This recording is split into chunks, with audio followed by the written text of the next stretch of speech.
Ya Allah. Terus bagaimana hubungan dengan anak saya yang sekolah di pesantren? Ini mau nanya sudah bersuci atau berwudu, Terima kasih kemudian Bapak. bersentuhan dengan sesuatu wudhunya batal. Bismillahirrahmanirrahim. Assalamualaikum warahmatullahi wabarakatuh. Alhamdulillahi wassalatu wassalamu ala rasulillahi wa ala alihi wa sahbihi ajma'in, amma ba'd. Ahlan wa sahlan wa marhaban bikum pemirsa Fatwa TV dan dirahmati Allah Subhanahu wa taala. Senang sekali rasanya di hari Senin sore yang insyaallah barokah ini saya bisa bertemu lagi dengan Anda, saya bisa menyapa lagi di program acara live interaktif Bekal Muslim dengan tema fikih jual beli dan muamalah kontemporer lainnya, yang mana seperti biasa akan bersama kita semua guru kita, Ustadz Dr. Muhammad Arifin Badri MA Hafizahullah Ta'ala, yang mana beliau merupakan wakil ketua dan anggota Dewan Fatwa Perhimpunan Al-Irsyad. Selama 1 jam ke depan kita akan bersama-sama menimba ilmu, kita akan bersama-sama memperoleh nasihat tentunya, dan juga kita akan mendengarkan jawaban-jawaban dari pertanyaan-pertanyaan yang telah masuk di meja redaksi kami ataupun dari telepon yang nanti Anda lontarkan melalui line telepon kami. Dan alhamdulillahirrahmanirrahim telah bersama kita semua di studio Fatwa TV Jember Ustadz Muhammad Arifin Badri. Kita sapa terlebih dulu. Assalamualaikum Ustadz. Waalaikumsalam warahmatullahi Gimana kabar wabarakatuh. Ustadz? Ahlan marhaban, Masya Allah. Kita coklat-coklat Selamat datang Ustadz, ya? kembali. Iya Ustadz, alhamdulillah Ustadz. Selamat datang Ustadz di Fatwa TV Ustadz ya. Alhamdulillahirrahmanirrahim Ustadz. Ini di sore hari ini tentunya awal bulan Ustadz ya, awal bulan November. Betul. Kok ya Ana diberi jadwal bersama Antum ini Ustadz. Masya Allah. Jadi tambah bahagia Ana. Alhamdulillah. Semoga Antum juga gitu Ustadz Ana ya. bahagia karena Syihab ternyata bisa pulang kembali ke studio. Alhamdulillahirrahmanirrahim. Itu juga sebuah nikmat bagi Ana juga Ustadz. Barakallahu. Semoga kita diberi kesyukuran terlebih kalau kita ini bisa menimba ilmu Ustadz, Barakallahu seperti di sore hari ini. Hayakumullah. Tapi Ustadz, di sore hari ini tentunya pemirsa Fatwa TV tidak sabar menunggu nasihat Antum juga Ustadz, dan juga mendengarkan jawaban-jawaban dari pertanyaan yang telah masuk. Barakallahu fikum Ustadz. Dan juga pemirsa Fatwa TV dimanapun Anda berada, tak lupa kami menyapa rekan kami yang tergabung dalam RTVC yang ikut merilai program di sore hari ini. Di antaranya ada Radio Binbas Yogyakarta, Radio Sahabat Tegal, Radio MDFM Probolinggo, Radio Amuba Pangkal Pinang, Radio Sago FM Sumatera Barat, Radio Gema FM Bontang, Radio Albina FM Bekasi, Radio Tuah FM Riau, Radio Madinah Caruban, Radio Dai Tengaran, dan Radio Mas FM Sragen. Ahlan wa sahlan wa marhaban bikum di program acara sore hari ini. Baiklah pemirsa Fatwa TV dimanapun Anda berada, dan juga pendengar, sebelum kita memulai untuk menjawab pertanyaan, seperti biasa kita akan mendengarkan nasihat singkat dari beliau Ustadz Muhammad Arifin Badri MA Hafizahullah Ta'ala. Kepada beliau kami persilakan. Baik. Barakallahu fiik. Assalamualaikum warahmatullahi wabarakatuh. Waalaikumsalam. Alhamdulillah wassalatu wassalamu ala Rasulillah wa ala alihi wa ashabihi wa man wala ma ba'du. Kaum muslimin dan muslimah, pemirsa Fatwa TV dan penyimak dimanapun Anda berada, hari-hari ini kita mendengar, membaca, menonton berbagai macam kejadian, informasi yang kontradiktif. Di sebagian daerah di negeri kita kekeringan, masih mengalami kekeringan, sehingga sebagian daerah mengadakan salat istisqa. Namun uniknya, di sebagian daerah mulai dilanda banjir. Tentu ini dua kondisi yang saling bertentangan. Di satu sisi kekeringan, satu sisi kebanjiran. Bukan karena curah hujan yang tinggi, bukan karena air laut yang pasang, tetapi baru sekali hujan, 2 kali hujan ternyata telah menyebabkan kebanjiran, sehingga sebagian perumahan terendam dan menimbulkan berbagai kerusakan. Tidakkah kita bertanya, ada apa? Ada apa dengan kampung halaman kita? Ada apa dengan negeri kita? Belumkah cukup itu semua sebagai pengetuk pintu hati kita untuk berintrospeksi diri? Mungkin Anda akan berkata, ya, karena di berbagai daerah drainasenya buruk, pembuangan sampah sembarangan tidak terkendalikan, ya itu ada alasan. Tetapi sadarkah bahwa itu bagian dari cara Allah Subhanahu wa taala untuk menimpakan musibah kepada kita sebagai konsekuensi dari perilaku, tindakan, ucapan kita yang tidak sesuai dengan ketentuan syariat. Andai kita semuanya menjalankan aturan syariat, niscaya hujan yang turun akan membawa kerahmatan, keberkahan. Anda tahu, dulu di zaman para nabi belum ada sistem drainase yang seperti sekarang dibuat, direkayasa. Tetapi hujan itu dalam Al-Quran digambarkan sebagai wa nazzalna minas sama'i ma'an mubarakan. Kami turunkan air dari langit yang membawa keberkahan. Yang dengan air tersebut tumbuh jannatin wa anhar, tumbuh taman-taman yang subur, ladang-ladang yang subur, dan mengalir sungai-sungai. Dahulu ketika Nabi SAW salat istisqa, dan ketika hujan turun yang melimpah, beliau mengatakan Allahumma hawalina wa la alaina, Allahumma alal akami wa dhirabi wa manabiti syajar. Ya Allah, kalau memang hujan itu telah curah ya, berlebih dari kebutuhan umat manusia, masyarakat, Nabi tidak mengatakan hentikan hujan. Nabi mengatakan, ya Allah, turunkan hujan di sekitar kami, di luar perkampungan kami, di luar tempat tinggal kami, di atas pegunungan, di atas perbukitan, di tempat-tempat ladang-ladang, sehingga seperti yang digambarkan dalam Al-Quran, hujan akan terus membawa keberkahan. Hujan akan membawa keberkahan. Jangan sampai hujan itu justru menjadi salah satu bala tentara Allah untuk membinasakan kita. Cukuplah ini sebagai teguran bagi kita. Dhaharal fasadu fil barri wal bahr bima kasabat aydin nas. Telah nampak, telah nyata di daratan, di lautan berbagai kekacauan, kerusakan. Semua itu adalah dampak langsung dari ulah tangan manusia, agar manusia merasakan sebagian, secuil dari ulah atau dampak buruk ulah tangan kita, perilaku kita yang menyimpang keluar dari tuntunan syariat. Kaum muslimin dan muslimah, belumkah tiba saatnya bagi kita untuk bersama-sama kita beristighfar, memohon ampunan kepada Allah atas dosa dan khilafan yang telah kita lakukan, keangkara murkaan yang kita tampakkan di hadapan Allah.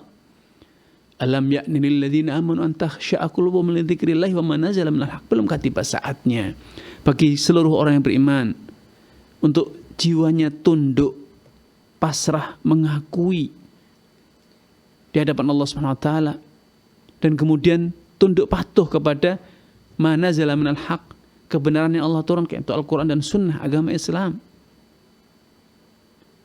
Sudah tiba saatnya. Akankah kita baru akan tersadar ketika azab yang membinasakan betul-betul telah ada di depan mata kita? Ingat dan dengar firman Allah SWT, janji Allah SWT, wa ma kana Allah mu'adzibahum wa anta fihim, wa ma kana Allah mu'adzibahum wa hum yastaghfirun. Allah tidak akan membinasakan kalian selama engkau ya Muhammad masih ada di tengah-tengah mereka. Dan Allah juga telah berjanji, wa ma kana Allah mu'adzibahum wa hum yastaghfirun, dan Allah tidak mungkin membinasakan mereka selama mereka masih ringan tangan untuk beristighfar. Karenanya mari kaum muslimin dan muslimah, kita bangun negeri kita. Kita bangun kampung halaman kita dengan apa? Tidak harus dengan uang, tidak harus dengan teknologi. Kita bisa jadi tidak punya, kita bisa jadi tidak punya teknologi. Tetapi dengan istighfar, mengakui, sadar akan buruknya perilaku kita, sehingga kita kemudian bertekad untuk tidak melanjutkan tingkah laku yang buruk. Kemudian kita bertekad berusaha untuk menggantinya dengan tindakan-tindakan yang positif, yang sesuai dengan ajaran syariat, dan kita mengakuinya di hadapan Allah untuk kemudian kita mohon ampunan kepadanya. Semoga dengan memperbanyak istighfar, Allah Subhanahu wa taala berkenan menyayangi kita, mengampuni dosa kita, dan merubah kondisi negeri kita yang terus dilanda oleh petaka, bencana, persengketaan, perseteruan, perpecahan. Bukan hanya perpecahan di antara masyarakat rakyat jelata yang tidak berpendidikan, tetapi juga perseteruan, perpecahan, permusuhan di antara para elit pemimpin bangsa kita. Semoga dengan istighfar kita, rakyat jelata Allah SWT turunkan hidayah kepada kita semuanya, kepada rakyat dan bangsa kita, kepada para pemimpin kita. Wallahu ta'ala alam. Nah Ustaz, syukron, jazakallahu khairan, barakallahu fikum Ustaz atas nasihat singkat di sore hari ini. Baiklah, sudah ada penelpon yang masuk Ustaz dari Umu Yodi di Pekanbaru. Kita sapa terlebih dahulu. Halo, Assalamualaikum, Fatwa TV. Terus. Baik, sudah terputus. Baik, pemirsa Fatwa TV dimanapun Anda berada, saya mengingatkan bagi Anda yang ingin bertanya secara langsung di sore hari ini, Anda bisa menghubungi kami di 0331 544 6087.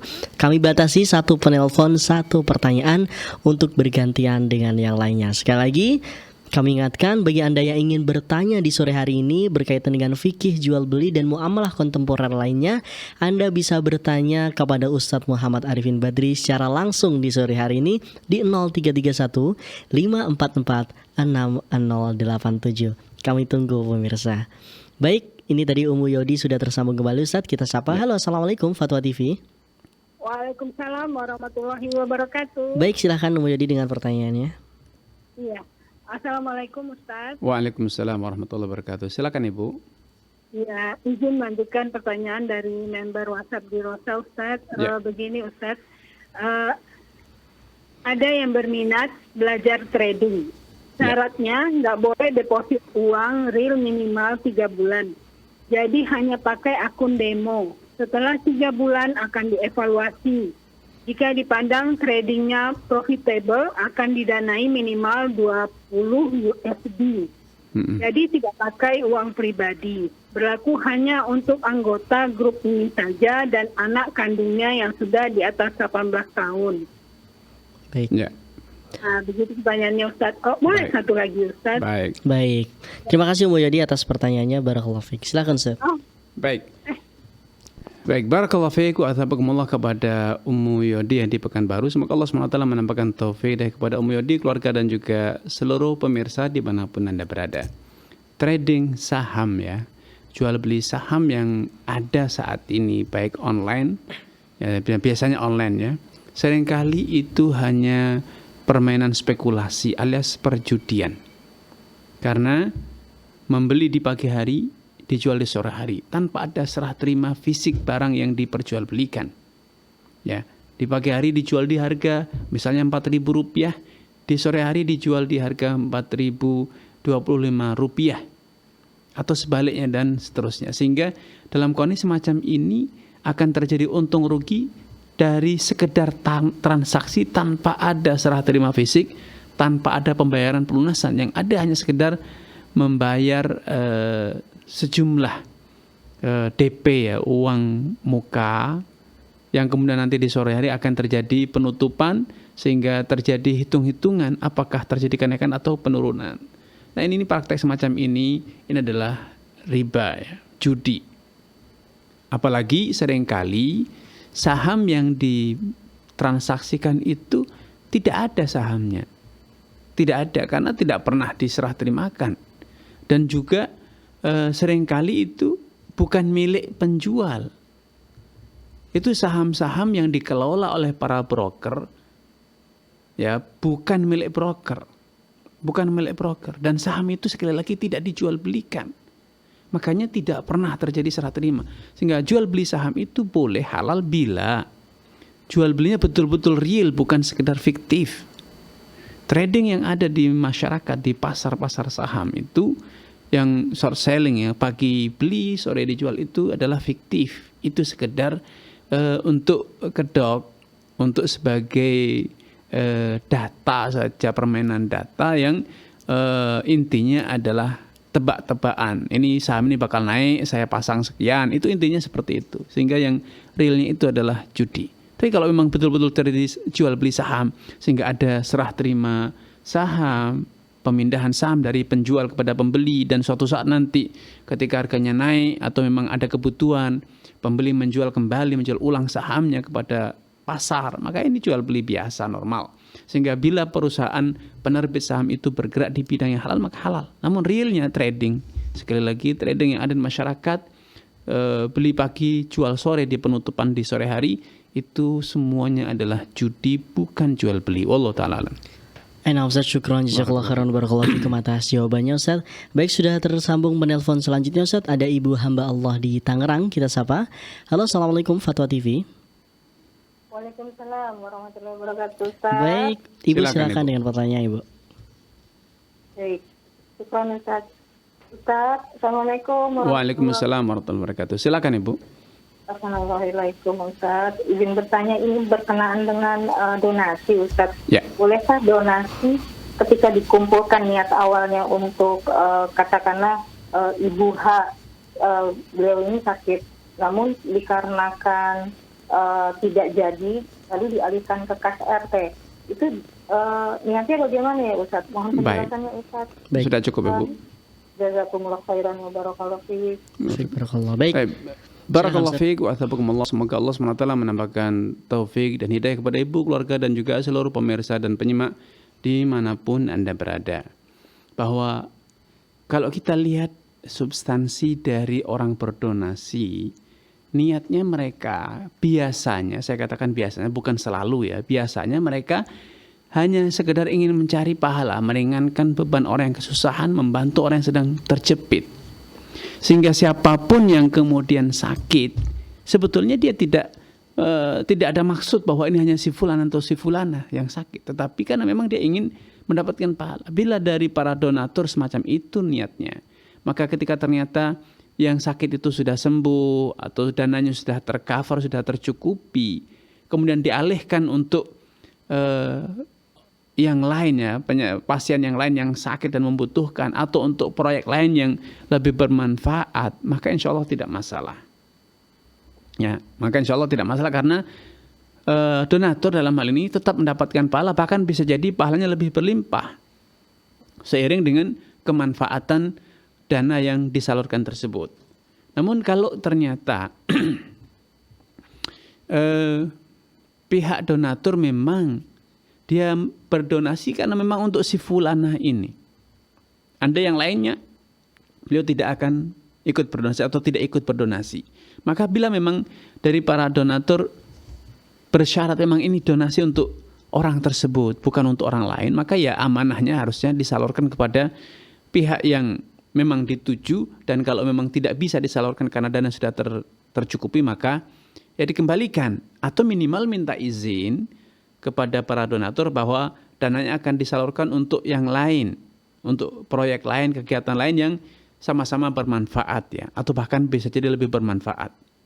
Yaitu kembali kepada niat dari donatur, dan yang kedua adalah keterbukaan ya, transparansi dari pihak yang mengumpulkan donasi baik RT ataupun yang lainnya. Wallahu taala alam. Nah Ustaz, syukran jazakallahu khairan barakallahu fikum atas jawabannya Ustaz. Baik, kami ingatkan kembali pemirsa, bagi Anda yang ingin bertanya di sore hari ini secara langsung, Anda bisa menghubungi kami di 033154460087. Anda bisa bertanya satu penelpon, satu pertanyaan untuk bergantian dengan penelpon yang lainnya. Baik Ustaz, kita akan membacakan pertanyaan dari website sembari menunggu penelpon yang masuk. Ini pertanyaan pertama dari Bapak Afdol di Kota Padang, Sumatera Barat. Assalamualaikum Ustaz, saya ingin bertanya. Saya adalah pelanggan PDAM. Setiap bulan saya dikenakan tarif 150.000 untuk pemakaian maksimal 10 kubik air. Tarif tersebut tetap segitu walaupun pemakaian tidak sampai 10 kubik atau bahkan tidak kita pakai sama sekali. Lain halnya jika pemakaian air lebih dari 10 kubik, maka tarifnya akan melebihi 150.000. Bagaimana skema tarif seperti ini menurut tinjauan syariat Ustaz? Syukron jazakallah khair. Baik, barakallahu fiik wa athabakumullah kepada Bapak Afdal. Semoga Allah SWT menambahkan taufik kepada Anda, keluarga dan juga seluruh pemirsa dimanapun Anda berada. Praktek semacam ini boleh karena ada kejelasan antara penjual dengan pembeli tentang harga dan jumlah yang digunakan. Masalah Anda tidak menggunakan itu resiko dari pembeli. Seperti halnya ketika Anda menyewa rumah, menyewa hotel, kemudian ternyata Anda tidak tidur, Anda tidak menginap di rumah tersebut atau di hotel tersebut, maka ketika masa berlalu ya hak Anda akan hangus. Maka praktek semacam ini secara tinjauan syariat dibenarkan. Allah Ta'ala. Nah, Ustaz, syukron saja, jazakallah khairan. Ini menjadi ilmu juga bagi saya Ustaz tentunya, dan juga bagi pemirsa yang lain. Baik Ustaz, pertanyaan selanjutnya dari Bapak Muhammad Muksin yang ada di Sumatera Selatan di Kota Palembang. Assalamualaikum Ustaz. Assalamualaikum. Ada yang ingin Ana tanyakan terkait muamalah. Ada organisasi, komunitas atau yang semisalnya membuka suatu acara kuliner dengan menyediakan stand-stand kuliner. Lalu panitia memberikan persyaratan kepada calon penyewa kuliner dengan sistem bagi hasil namun secara keseluruhan, bukan labanya saja yang dibagi namun keseluruhan omset. Itu bagaimana ya Ustaz ya? Baik. Syukran. Barakallahu fiik wa athabakumullah. Semoga Allah SWT menampakkan taufik kepada Anda, keluarga dan juga seluruh pemirsa dimanapun Anda berada. Skema bagi hasil dengan pendapatan bruto, pendapatan kotor ini adalah gharar. Skema yang dibenarkan dalam Islam adalah skema bagi hasil dari neto ya, dari profit yang sudah bersih, dipotong biaya operasional dan kos-kos yang lainnya.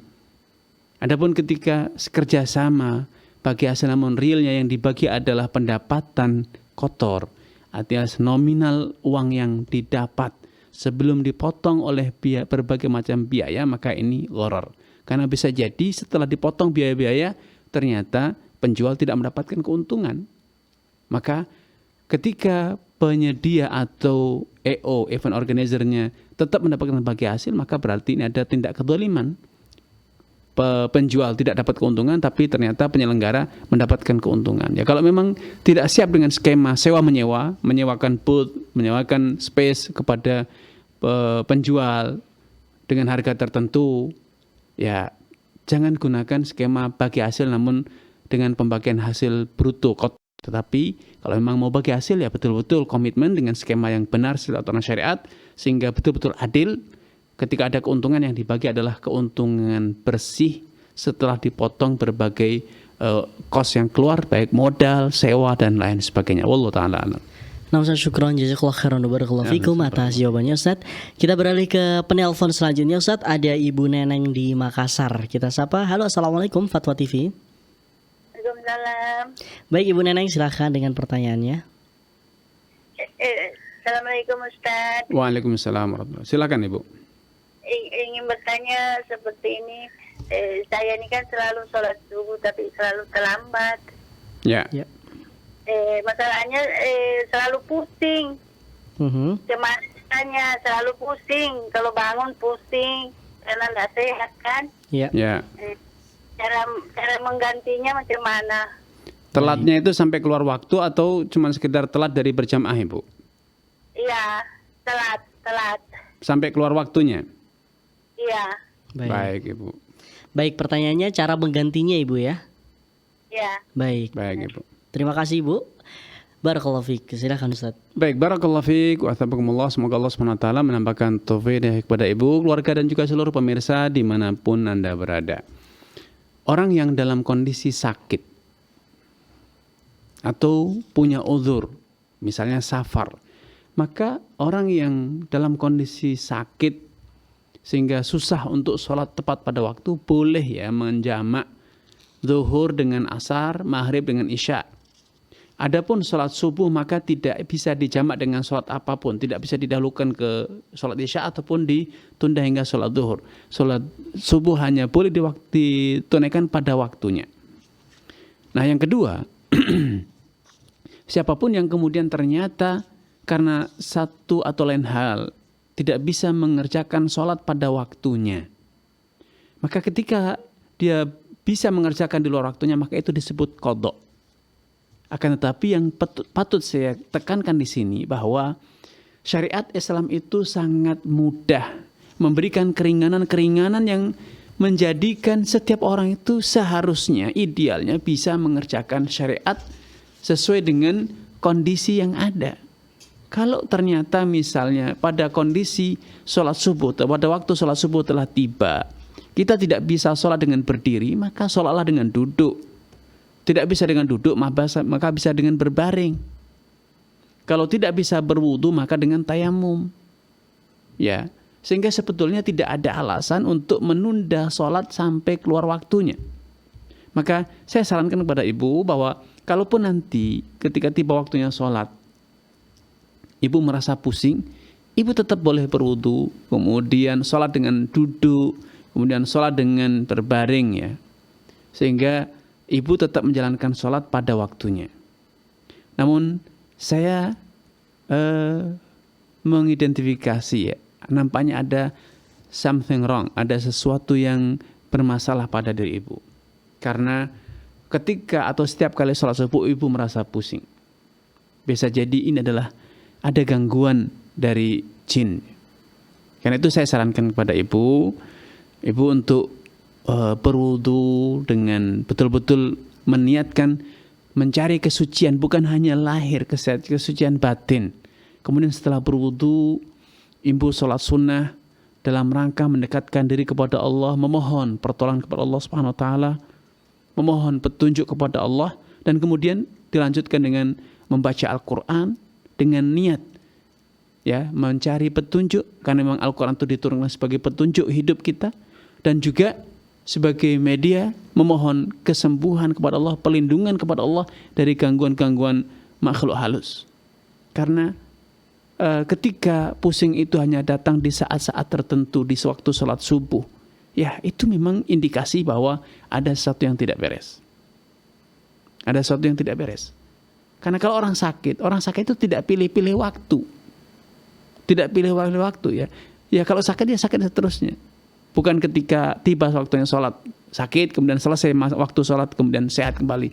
Ini indikasi tidak benar. Makanya tadi saya sarankan, ya setelah sholat dengan betul-betul tulus, kemudian membaca Al-Quran, memohon perlindungan kepada Allah, petunjuk kepada Allah, dan juga memohon kesembuhan kepada Allah SWT. Karena memang Al-Quran diturunkan selain sebagai petunjuk, hudal linnas, petunjuk bagi umat manusia, juga sebagai penawar. Bukan hanya penawar penyakit batin, tetapi juga penyakit fisik. Wa nunazzilu minal Qur'ani ma huwa syifa. Kami turunkan Al-Quran yang itu merupakan penawar kesembuhan ya. Dan yang terakhir, perbanyaklah zikir kepada Allah, dekatkan diri ibu kepada Allah, dan hindarkan, jauhi, buang jauh-jauh hal yang dapat mengundang setan ke rumah ibu. Adanya patung, gambar-gambar makhluk bernyawa yang dipajang, musik-musik, dan yang sejenis, maka dengan insya Allah SWT, dan saya juga turut mendoakan kepada Allah SWT untuk ibu, semoga Allah SWT memberikan kesembuhan kepada ibu, petunjuk dan istiqamah kepada ibu. Allah Ta'ala a'lam wa amin ya rabbal alamin. Nah Ustaz, amin ya rabbal alamin. Jazakallahu khairan wa barakallahu fikum Ustaz atas jawabannya. Semoga ini bisa menjadi jawaban dari Ibu Neneng yang ada di Makassar dan juga menjadi faedah bagi kita semua. Baik pemirsa, saya ingatkan kembali bagi Anda yang ingin bertanya di sore hari ini berkaitan dengan fikih jual beli dan muamalah kontemporer lainnya, Anda bisa menghubungi kami di 0331 544 6087. Kami batasi satu penelpon satu pertanyaan. Baik Ustaz, kita beralih ke website Ustadz untuk membacakan pertanyaan. Ini dari dari Bapak Muhammad yang ada di Sumatera Selatan, Kota Prabu Mulih. Ahsanallahilaikum Ustadz Dr. Muhammad Arifin Badri. Afwan izin bertanya Ustadz, apakah dalam akad salam dan akad istisna penjual al-muslamu ilaihi dan as-soni diwajibkan untuk qobet terlebih dahulu seperti halnya jual beli yang lain, atau diperkenankan barang langsung dikirim dari gudang supplier? Jazakumullah khairan. Baik. Barakallahu fiik wa athabakumullah. Semoga Allah SWT menambahkan taufik dari kepada Bapak, kepada keluarga, dan juga seluruh pemirsa dimanapun Anda berada. Dalam akad salam tidak ada ketentuan bahwa penjual harus menerima barang terlebih dahulu. Ketentuannya hanya dua. Barang yang ditransaksikan jelas, kriterianya tuntas. Kemudian waktu penyerahan, nominal, jumlah barangnya jelas. Ya. Yang kedua ketentuannya, pembeli membayar lunas, tidak terutang sedikit pun sejak transaksi tersebut disepakati, alias tunai pada saat akad dilangsungkan. Bila dua kriteria terpenuhi, maka penjual bebas, ada fleksibel ya, sangat fleksibel untuk mendatangkan barang, memenuhi kewajibannya, baik dengan memproduksi sendiri, kulaan dari tempat lain, mencari supplier yang langsung kirim kepada pembeli, atau dikirim terlebih dahulu kepada Anda dan baru dikirim diteruskan kepada customer Anda. Itu tidak ada ketentuannya, bebas ya. Adapun dalam akad istisna, idealnya karena ini akad produksi, pesan buat, idealnya Anda membuat terlebih dahulu. Anda yang memproduksi. Karena namanya juga istisna pesan buat. Nah, kalau Anda tidak produksi, maka ini tidak disebutkan pesan buat. Namun ketika yang Anda terapkan adalah subkontrak. Pesanan tersebut Anda subkan kepada produsen lain. Baik karena kapasitas produksi Anda sudah overload. Sedangkan permintaan lebih besar dibanding kemampuan kapasitas produksi Anda. Atau memang sebetulnya Anda bukan produsen. Anda punya kerjasama, rekanan yang memproduksi barang tersebut. Maka ketentuannya Anda harus memberikan kepastian, menjamin bahwa produk tersebut diproduksi sesuai dengan kualitas kriteria yang Anda sepakati dengan pembeli. Kalau Anda sudah bisa memastikan bahwa produk diproduksi sesuai dengan kualitas dan standar yang Anda sepakati dengan pembeli, maka boleh Anda kemudian langsung meminta kepada produsen penerima subkontrak pesan buat ini untuk mengirimkan langsung kepada customer Anda. Karena memang akad istisna itu sebetulnya fleksibel ya. Fleksibel sekali. Kuncinya pada komitmen Anda untuk adanya quality control ya terhadap produk yang diproduksi oleh supplier, penerima subkontrak, bahwa mereka bekerja mengikuti standar kualitas dan kriteria yang telah Anda sepakati dengan pembeli. Wallahu ta'ala a'lam. Baik Ustaz, syukron jazakallah khairan wa barakallahu fikum atas jawabannya. Ini kita sudah terhubung dengan penelpon selanjutnya Ustaz. Ada Bapak Defri di Tasikmalaya. Ya. Kita sapa. Halo, assalamualaikum Fatwa TV. Waalaikumsalam. Baik Bapak Defri, silahkan dengan pertanyaannya Pak. Assalamualaikum Ustaz. Waalaikumsalam warahmatullahi wabarakatuh. Silakan Bapak. Izin bertanya Ustaz tentang bab zakat Ustaz. Baik.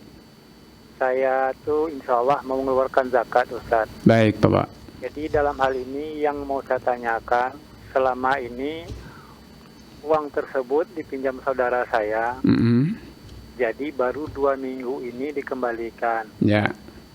Yang mau saya tanyakan, uang yang dikembalikan diganti uang yang dipinjam ini setelah diganti ini, apakah uang tersebut udah termasuk juga untuk saya zakatkan Ustaz? Baik.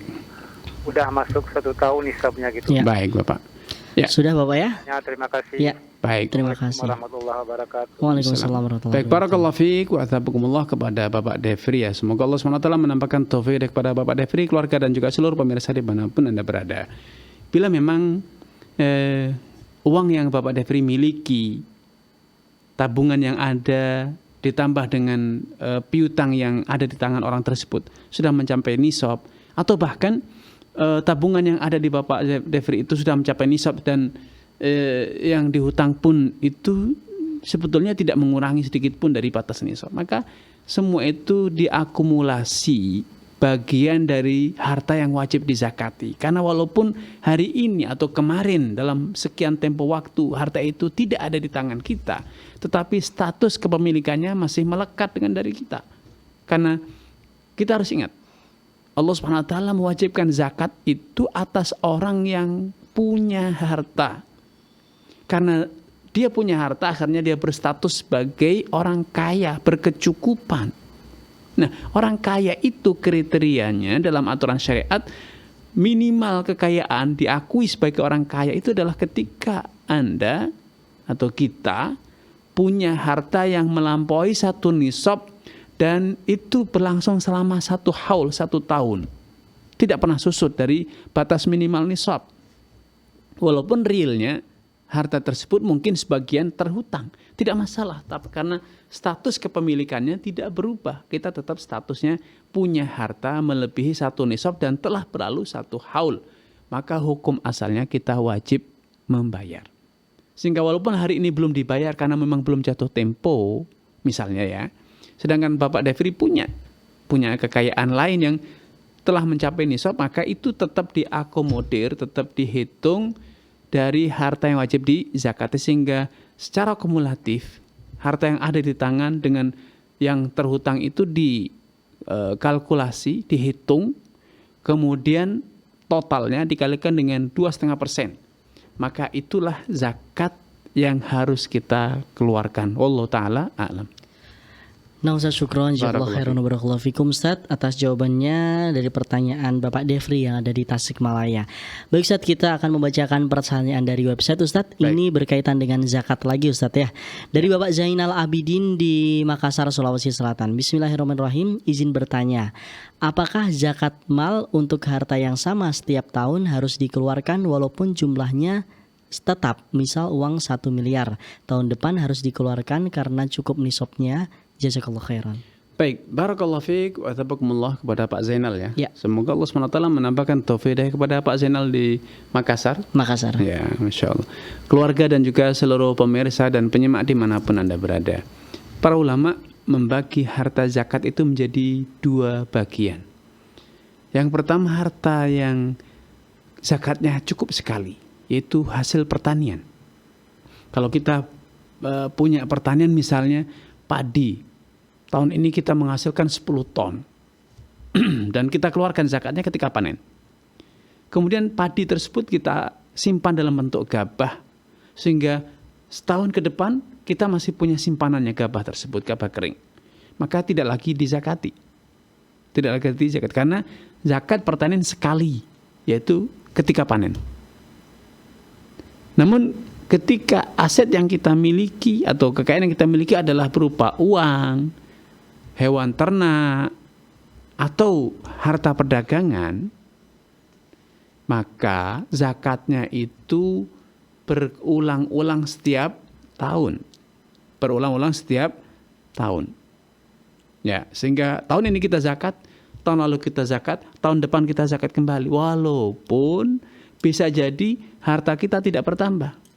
Tahun lalu 1 miliar utuh bulat dikeluarkan zakatnya 25 juta. Tahun sekarang hartanya sudah menjadi 975 juta. Maka tetap wajib lagi dikeluarkan zakatnya 2,5%-nya.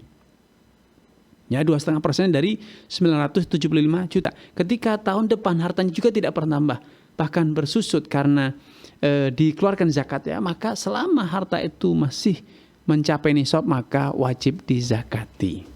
Wajib dizakati karena walaupun tidak ada pertambahan, tapi Anda masih berstatus sebagai orang yang kaya, memiliki harta melebihi 1 nisab dan itu mengendap, tidak terakses, tidak terbelanjakan.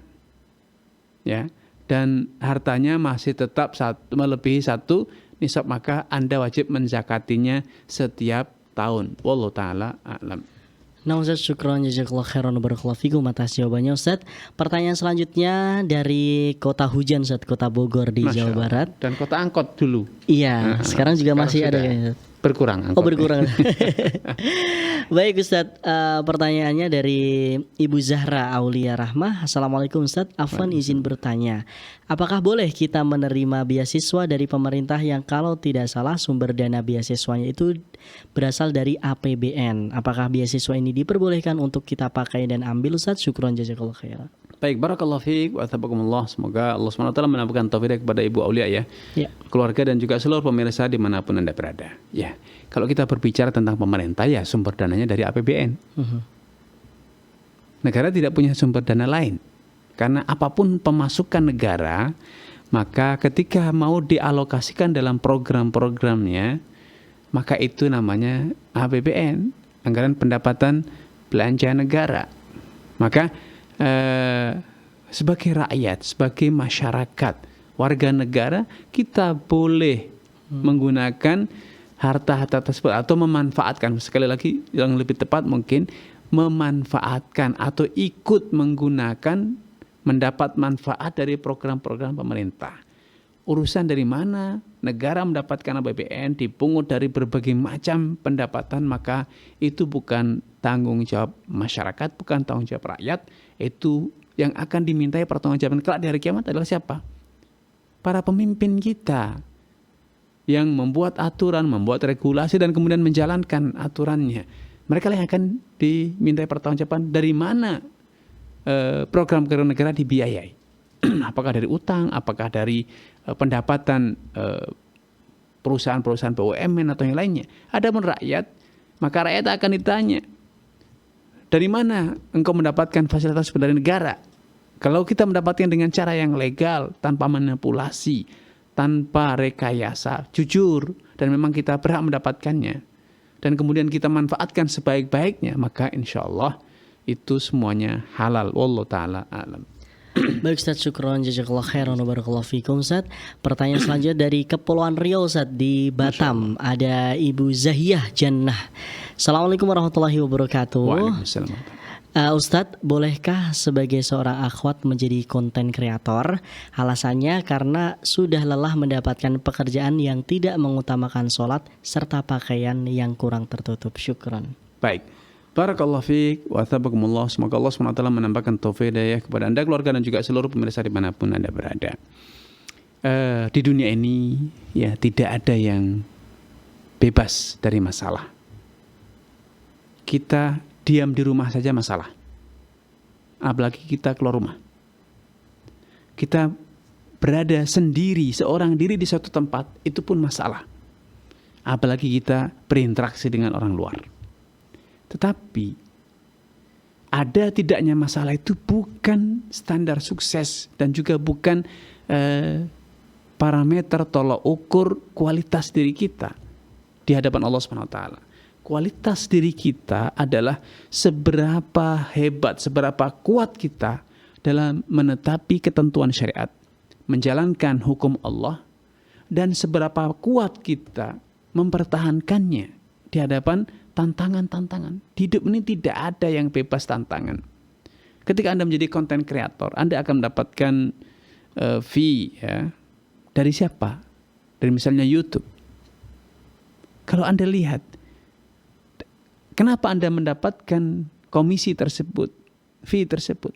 Karena di konten-konten Anda akan ditempeli promosi-promosi produk-produk yang beraneka ragam. Ada yang halal, ada yang haram, ada yang perbankan, ada khamr, perjudian, musik, film, dan lain sebagainya. Tentu itu lebih masalah. Karena berarti Anda dengan membuat konten-konten kreator itu, akhirnya apa? Produk Anda, konten Anda didomplengi iklan-iklan yang bisa jadi bahkan merupakan iklan-iklan promosi, propaganda perbuatan haram, prostitusi, bahkan mungkin kesyirikan. Ya, bahkan bisa jadi kesyirikan. Maka Anda berada di tempat Anda hari ini bisa jadi lebih baik. Masalah sholat, Anda kan wanita. Anda tidak harus berjamaah. Masalah sholat, Anda bisa kompromi dengan teman kerja Anda. Atau pimpinan Anda bisa berdiskusi agar Anda bisa sholat tepat waktu. Dan saya yakin tidak ada insya Allah tempat kerja yang menghalangi Anda untuk sholat pada waktunya. Mungkin hanya sekedar faktor tidak berjamaah, tidak pada awal waktunya, ya tidak masalah. Karena memang sholat pada awal waktu itu bukan kewajiban.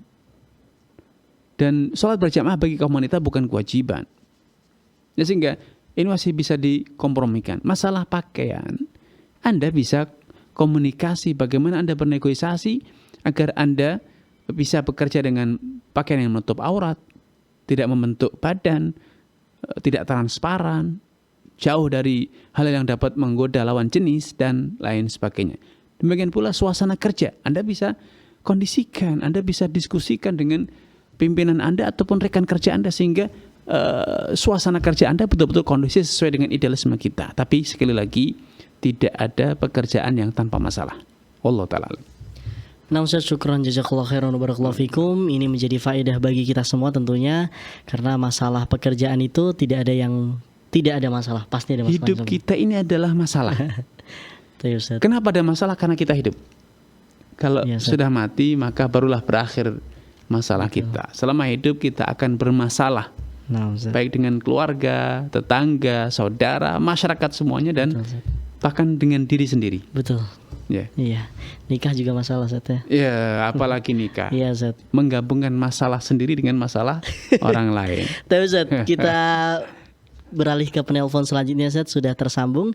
Ada Ibu Siti di Kalimantan. Kita sapa. Halo, Assalamualaikum Fatwa TV. Waalaikumsalam warahmatullahi. Baik Ibu, silahkan dengan pertanyaannya. Assalamualaikum Ustaz. Waalaikumsalam warahmatullahi wabarakatuh. Silakan Ibu. Masalah zakat tadi saya kurang jelas mendengar keterangan zakat tadi. Ya. Zakat uang kita yang dihutang orang, Ya. dihutang orang itu apakah harus dikeluarkan zakatnya? Baik Ibu. Sudah cukup Ibu? Cukup ya. Baik. Assalamualaikum. Baik, barakallahu fiik wa atabakumullah kepada Ibu Siti. Semoga Allah SWT menambahkan taufik kepada Ibu, keluarga dan juga seluruh pemirsa dimanapun Anda berada. Para ulama membagi hutang itu menjadi dua model. Hutang atas orang yang mengakui status hutang tersebut dan mampu membayar. Maka itu masih tetap dihitung dalam harta yang wajib kita zakati walaupun hari ini uangnya tidak ada di tangan. Ibu Siti tidak boleh lupa bahwa hari ini pun banyak mayoritas uang Ibu Siti juga tidak ada di tangan, ada di bank. Dihutangkan kepada bank. Walaupun demikian kita semuanya sepakat bahwa walaupun uang kita ada di tangan orang, namun karena bank itu kooperatif akan mengembalikan uang sesuai dengan yang kita mau, sesuai dengan kesepakatan, maka keberadaan uang di tangan bank tidak menghalangi kewajiban zakat. Sehingga berapapun rekening kita akan dihitung dan kemudian dikalikan dengan 2,5%. Hasilnya itulah zakat. Itu sama dengan uang yang dihutang oleh saudara, tetangga, teman selama yang berutang itu masih mengakui dan dia mampu membayar. Belum dibayar karena memang bisa jadi belum jatuh tempo, ya. Atau karena memang dia sekedar minta tangguh saja dan dia sebetulnya kooperatif untuk bayar. Maka yang seperti ini tetap diakomodir dari harta yang wajib dizakati. Kenapa? Sekali lagi, kewajiban zakat itu berlaku atas orang yang punya harta dan melebihi nisab serta telah berlalu 1 tahun. Nah, walaupun harta kita di tangan orang, tetapi statusnya kita tetap punya harta. Statusnya harta itu tetap milik kita yang harus atau boleh kita atau bisa kita tagih pada waktunya. Adapun hutang yang atas orang yang pailit tidak lagi mampu bayar, atau kita sudah pesimis dia akan bayar karena dia tidak mengakuinya, tidak kooperatif, dihubungi susah, orangnya menghilang, bahkan mungkin pergi pindah kota dan lain sebagainya. Maka dalam kondisi semacam ini, harta itu tidak lagi seutuhnya milik kita, karena kita bisa jadi sampai mati pun tidak pernah kembali uang tersebut. Maka ketika pada suatu saat ditakdirkan orang tersebut bayar, ya, kalau ternyata kemudian terbukti di suatu hari nanti orang tersebut yang semula tidak mengakui, lari sana lari sini, susah dihubungi, ya, hari esoknya itu tidak pernah habis, ya, besok terus, pekan depan, kalau selesai pekan depan jadi bulan depan, tahun depan dan seterusnya. Kalau kondisinya semacam ini, maka kalau suatu saat nanti terbukti akhirnya dia bayar, maka dari yang dia bayarkan itu kita keluarkan 2,5%-nya. Ya, 2,5% langsung kita keluarkan sebagai zakat atas harta yang telah kita miliki. Walaupun ternyata dia mundur bisa jadi 10 tahun, bisa jadi 5 tahun. Maka cukup sekali zakatnya. Tapi kalau itu orang yang mampu bayar, namun karena memang belum jatuh tempo, maka zakatnya itu seperti tadi disampaikan setiap tahun. Ya, setiap tahun wajib kita hitung zakatnya dan kita keluarkan. Ibu dan kita semuanya tidak perlu khawatir bahwa zakat akan menguras habis kekayaan kita. Justru sebaliknya, Allah telah berkomitmen, telah berjanji, dan Allah pasti memenuhi janjinya. Bahwa siapapun yang bersedekah, siapapun yang berzakat dengan ikhlas, pasti Allah gantikan dan bahkan Allah berkahi dan Allah lipat gandakan. Rasulullah bersabda, "Mana qasat shadaqatun min mal." Harta itu tidak mungkin susut karena disedekahi. Gara-gara zakat hartanya habis, gara-gara zakat hartanya jadi berkurang, tidak. Justru Allah akan lipat gandakan harta itu. Allah akan lipat gandakan. Bisa jadi memang nominalnya berlipat ganda, atau bisa jadi fungsinya. Yang semula uang satu misalnya 100 juta itu hanya cukup kalau dibelanjakan hanya cukup untuk membeli mobil second. Tapi ketika keberkahan itu didapat, maka ternyata kita bisa beli mobil second, rumah tidak perlu maintenance, anak tidak perlu sakit, tidak perlu pengobatan, dan lain sebagainya. Tapi bisa jadi ketika kita tidak melakukan zakatnya, ya, kita beli mobil pun akhirnya terpaksa kita jual mobilnya apa? Karena untuk membayari anak yang sakit, untuk perawatan rumah, dan lain sebagainya, akhirnya harta tersebut tidak berkah. Keberkahan harta tidak selalu diwujudkan dalam bentuk harta yang berlipat ganda, tetapi bisa jadi pintu-pintu kebutuhan itu ditutup oleh Allah SWT. Sehingga kita tidak perlu keluar anggaran, karena tidak pernah sakit, tidak pernah rusak kendaraannya, tidak pernah rusak rumahnya, atau jarang sakit, kalaupun sakit yang ringan. Lihatlah orang di sekitar Anda.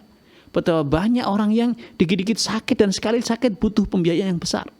Tapi ada orang-orang yang Masya Allah, rumahnya tidak pernah mendatangkan tukang karena tidak pernah genteng bocor, tidak pernah pintu yang rusak, tidak pernah ada jendela yang bermasalah, tidak pernah lantai yang pecah keramiknya. Kendaraannya juga tidak ke bengkel-bengkel. Kenapa? Tidak ada yang masalah. Nyaman semuanya. Tambal ban pun tidak pernah bisa jadi. Jarang kalaupun tambal ban. Ya. Tapi ada orang-orang yang dikit-dikit kendaraannya dibawa ke bengkel. Dikit-dikit bocor bannya. Dikit-dikit kena paku. Dikit-dikit ada masalah, trouble di rumahnya. Anaknya yang dikit-dikit sakit, harus diopnam di rumah sakit. Sehingga walaupun hartanya tetap, tetapi ternyata hartanya segera habis, terkuras oleh banyaknya pintu-pintu kebutuhan yang menjadikan harta dia akan habis.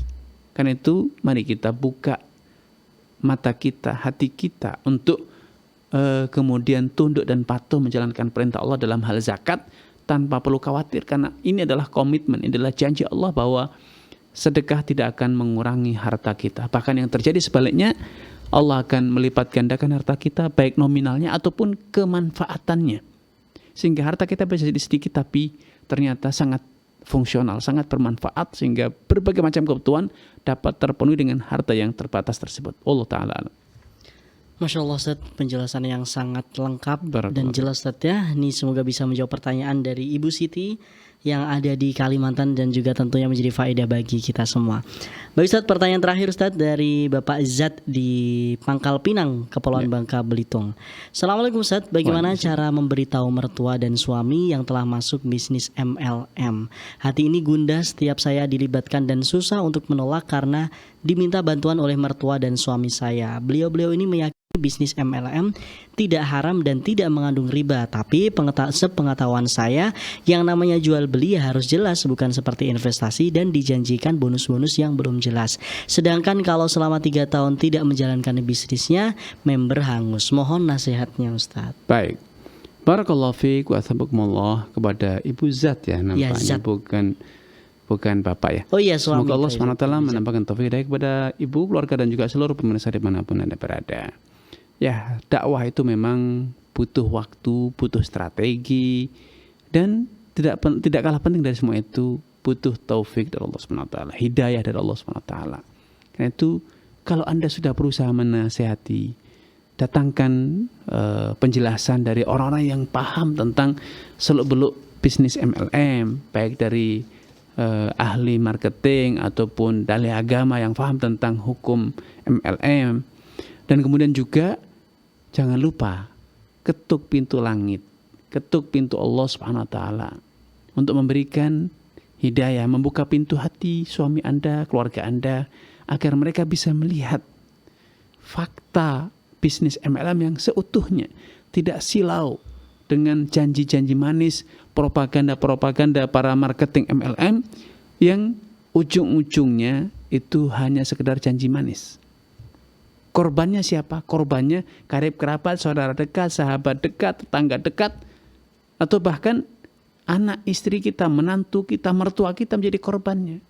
Karena mereka lah yang akhirnya menjadi konsumen produk-produk MLM kita yang kita pasarkan. Padahal idealnya kita harus ingat bahwa kalau kita punya keluarga, kita harusnya carikan produk yang terbaik dengan harga yang paling murah. Dan kalau kita memang berdagang, seharusnya bukan menguras kekayaan yang ada di rumah, potensi tabungan yang ada di rumah, justru sebaliknya menambah pundi-pundi tabungan.